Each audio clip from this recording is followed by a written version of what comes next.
Ayan, magandang umaga sa inyong lahat. Ako si Ayla Miranda. At ako naman si Anika Laurel. Kami ang inyong makakasama ngayon dito sa 60 60 Podcast. Podcast. Kung saan ay didiscuss natin ang mga may init na usapin tungkol sa pop culture. Gusto mo yon? Mainit. Yes, as a certified chismosa, syempre naman. Sa katunayan, sa sobrang init ng usapin natin noong episode 1, ay nag-request ang ating mga tagapakinig na gumawa ng part 2 episode patungkol sa kaparehong topic, parasocial relationships. Ano ba naman tayo para hindi sila pagbigyan, di ba? Kasi nung last episode, tinignan natin ang parasocial relationships sa context ng industry ng musika, lalo na sa K-pop. Ngayon naman, tignan natin ito sa context ng social media at online influencers. Aba, mainit-init ito. Handa na ba kayo? Kasi ako may chichirena. Kaya naman ay magsipagkuha na rin kayo ng makakain, gawing komportable ang sarili at makisali sa aming usapin. 'Di ba? Kasi kung na-remember niyo nung episode 1, binigyang kahulugan natin ng parasocial relationships bilang emosyonal na koneksyon na nabubuo ng mga individual patungo sa mga personalidad sa media, yung mga famous, or mga characters. Ang tampok na katangian nito ay one-sided. Kumbaga, ang mga tagahanga lamang ang nakaramdam ng attachment. 'Di ba? Unrequited. Uy, parang ako lang pala to kay Minggy ng 17. Eme lang. Pero seriously, importante mapag-usapan to lalo na't alam naman nating lahat na ang buhay ng karamihan ay umiikot sa social media. Kaya naman ay hindi na nakakagulat kung marami-rami na ang nakakaranas nito ngayon. True that, lalo na nung nag-start yung pandemic. Actually, may nabasa ako na research ni Bradley Bond na tumaas daw ang kapasidad ng taong bumuo ng parasocial bonds. You know, for most of us na nakakulong lang sa bahay nung pandemic at hindi makapag-socialize, yung mga paboritong content creators at personality sa media ay para bang pumalit sa pagkabakante na iniwan ng ating mga friends sa real life, di ba? Oo nga, 'pag gumawa pa naman sila ng videos or vlogs, parang kinakausap nila yung tagapanood sa paraan na parang nakikipagkuwentuhan lang. Kaya naman dahil dito, pakiramdam natin parang kaibigan natin sila or maaaring maging kaibigan kung magkakaroon ng pagkakataon. Oh, 'di ba? Delulu, charot! So, 'di ba, sa context ng social media, meron tayong online influencers, YouTubers, TikTokers, streamers na hindi mo maipagkakaila na famous talaga. Like, kung tutuusin, parang artista na halos sila, 'di ba? Oo nga, kilala mo ba si Kong TV? Pansin mo dito sa Pilipinas, sobrang sikat ni Kong TV at Team Payaman. Yung content at humor kasi nila patok na patok talaga sa masa. 'Pag nanonood ka pa ng videos nila, alam mo yun, yung parang pakiramdam mo parang tropa mo rin sila. Or gets. Actually, pati ako nakasubscribe sa kanila. Men, so kada may bagong upload, wina-watch ko talaga. I think harmless naman yung paghanga sa pag-follow sa kanila. Pero paano nga ba natin malalaman kung yung paghanga ay labis-labis na sa puntong hindi na ito nakakabuti, 'di ba? Nga, wala namang mali sa paghanga, eh. Kung tutuusin maaari mo pang silang gawing inspirasyon na mapabuti yung sarili mo. Kasi like hindi naman sa pagmamayabang, ako kasi ay gamer talaga ako, eh. Uy, pero may fina-follow akong gamers at streamers katulad nila Kaide, Valkyrae at iba pa. Dahil sa panonood ko sa kanila, nakakasagap ako ng mga estratehiya para mapagbuti yung paglalaro ko. Mala-tense nga ako para mag-ano, eh, Valorant. Na-apply ko kasi yung mga nakikita ko sa games ko at nananalo ako. Taray, winner! Uy! 'Di ba? Nakakataas talaga ng self-esteem. Oh, ang relasyon sa pagitan ng influencers at tagapanood ay meron ding pakinabang sa parehong panig kung iyong titignan, 'di ba? Napipili ng mga tagapanood ang content na gusto nila at kumikita naman yung influencers dahil sa views. True, kasi yung mga influencers, yung nagpo-promote ng sponsored products, malamang sa malamang may kita sila diyan, may commission sila. So sa panig naman ng viewers at consumers, syempre may pakinabang din sila sa paggamit ng mga nabiling produkto nila na ine-endorse ng mga influencers. Kaya nga, trueness ka diyan. Malaki na rin kasi ang pinagbago ng social media ngayon, like super. Para bang trabaho na rin ng mga influencers na i-manage ang online community na kanilang kinabibilangan. Araw-araw kasi nilang tinitignan yung mga comments, sumasagot din sila sa mga direct messages, at tinitignan kung anong klaseng content ang gusto ng mga tagapanood para, sikat sila. Oo, at siyempre para patuloy silang panoorin, para hindi sila mawala ng viewers, 'di ba? Sinusunod talaga Mm. nila kadalasan yung hiling ng audience. Kasi yung ginagawa nilang content, ginagawa talaga nilang engaging para ma-feel natin na nakapasok talaga tayo sa buhay nila, nakabilang talaga tayo, 'di ba? Included tayo. Yan din ang malaking kaibahan nila sa mga artista. Kung ang ibang mga artista ay gusto ng pribadong buhay, itong mga online influencer ay kusang mina-market ang nangyayari sa kani-kanilang mga buhay. Oo, alam mo ba, like one time may nabasa akong research, I think gawa siya ni ano, ng Acta Psychologica. Yung sa research nila, nalaman nila na hindi yung nabubuong parasocial relationship kapag ang mga followers ng influencers ay mataas ang level ng product involvement. O 'di ba nagkanda bulol-bulol ako dun.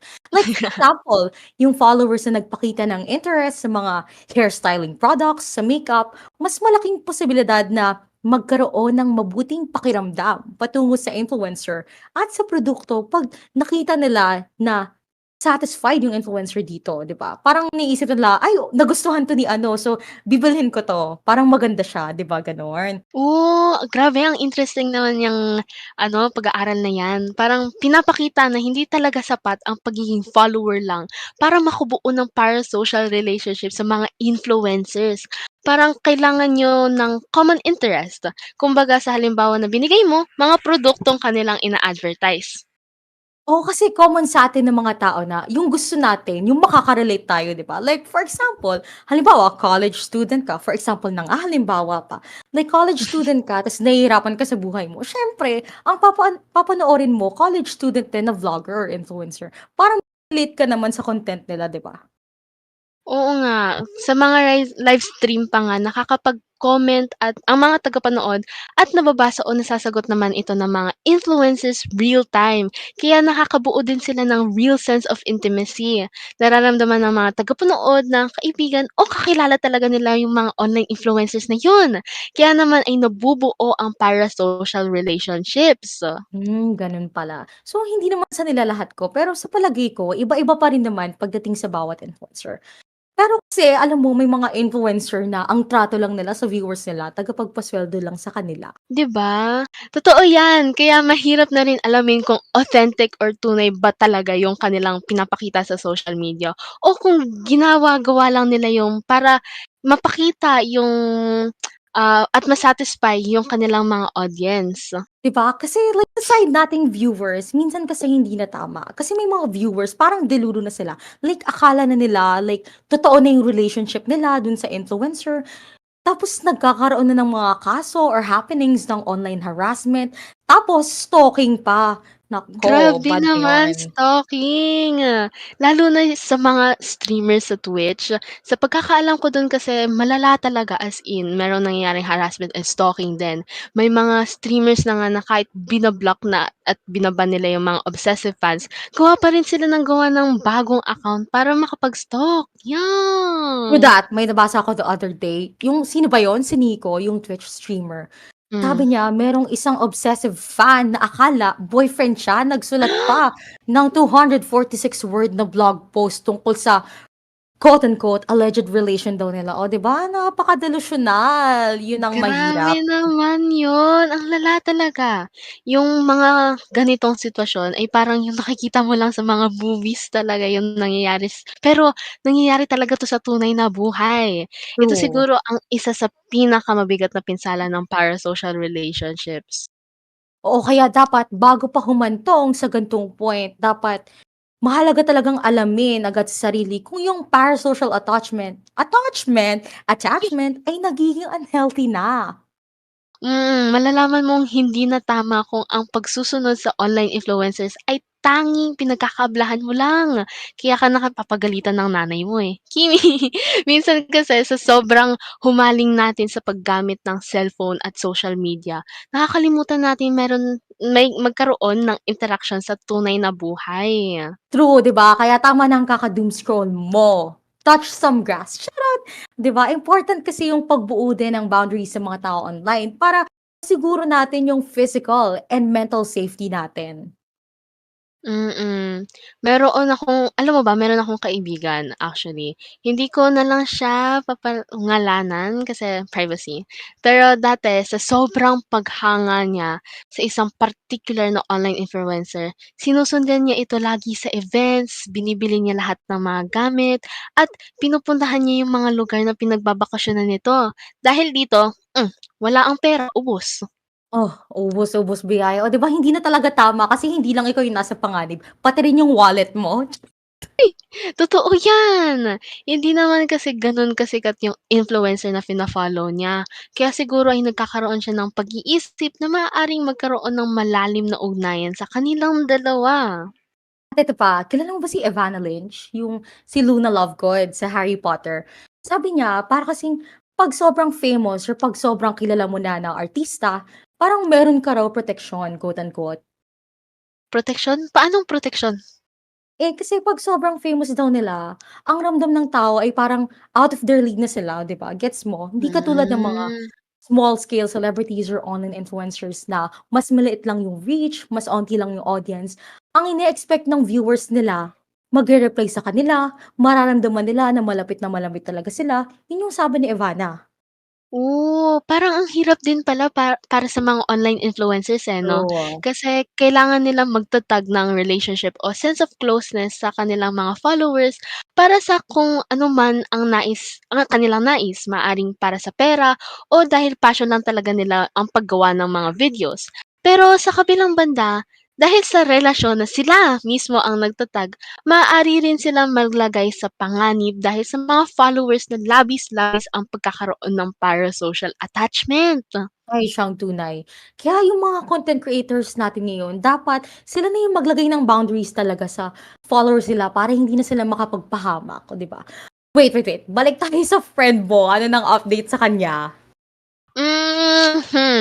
Ang alam ko kasi ang last update noong nawalan siya ng pera ay sa kanya lang napagtanto na hindi na talaga nakakabuti ang pinagagawa niya, sis.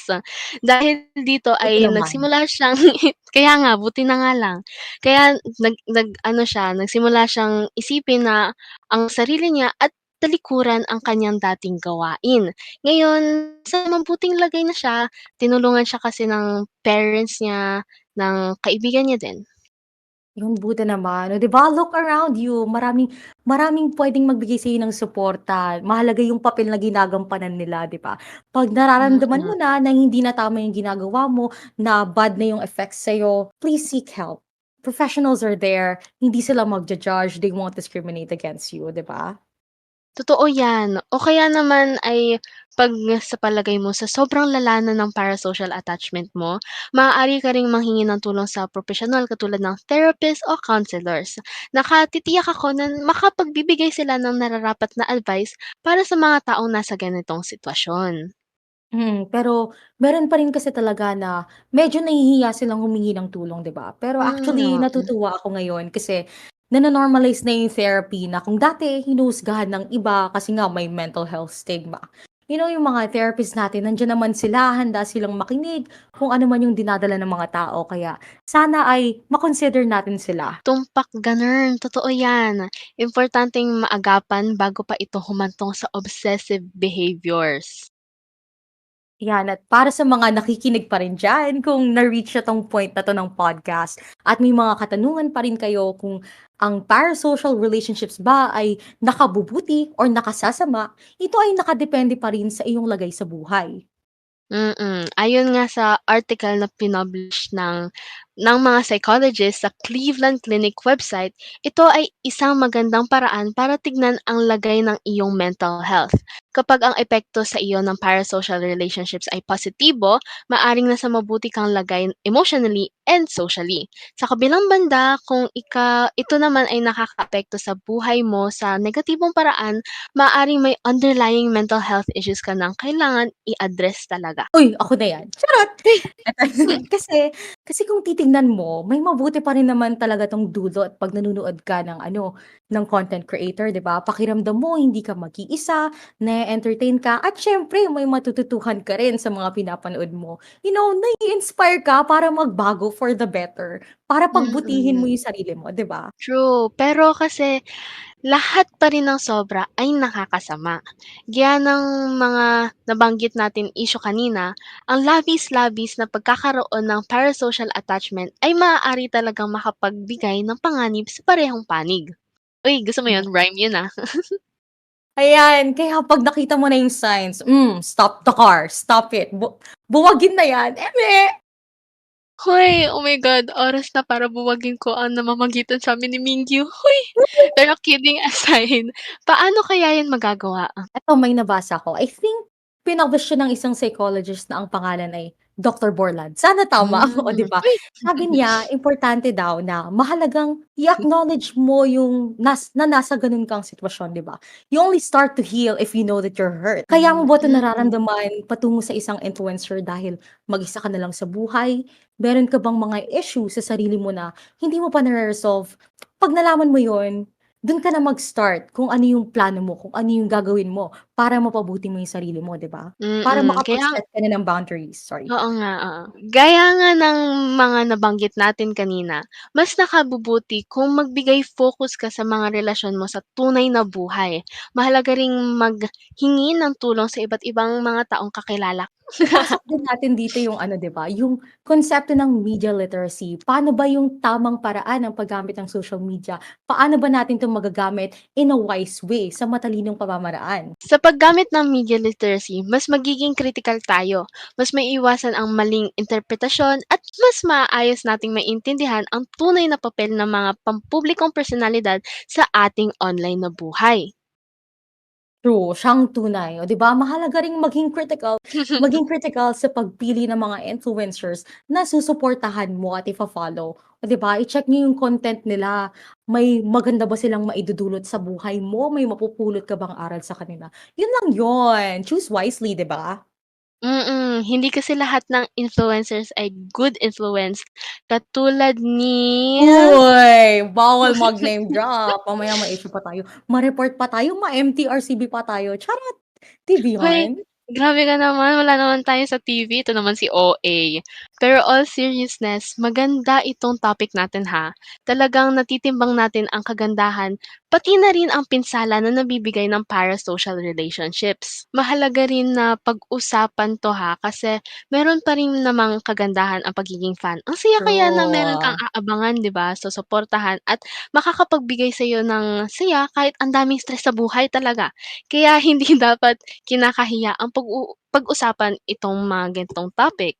Natumbok mo. So, ayun na nga, sa episode na 'to, napag-usapan natin yung mga parasocial relationships sa context ng influencers, yung mga benefits at risks nito, pati na rin kung paano buwagin or putulin ang parasocial relationship kung alam mong hindi na maganda ang dulot sa'yo. Ayun, sana may napulot kayo kahit katiting, oh, 'di ba? Sana may natutunan kayo from our podcast. Pero ayun na nga, maraming salamat sa pakikinig at pagsama sa episode na 'to. Laging tatandaan at isapuso ang responsableng paggamit ng social media. Muli, ito ang 60 60 Podcast. Podcast. At magkita-kita tayong muli sa susunod na episode. Paalam! Bye-bye!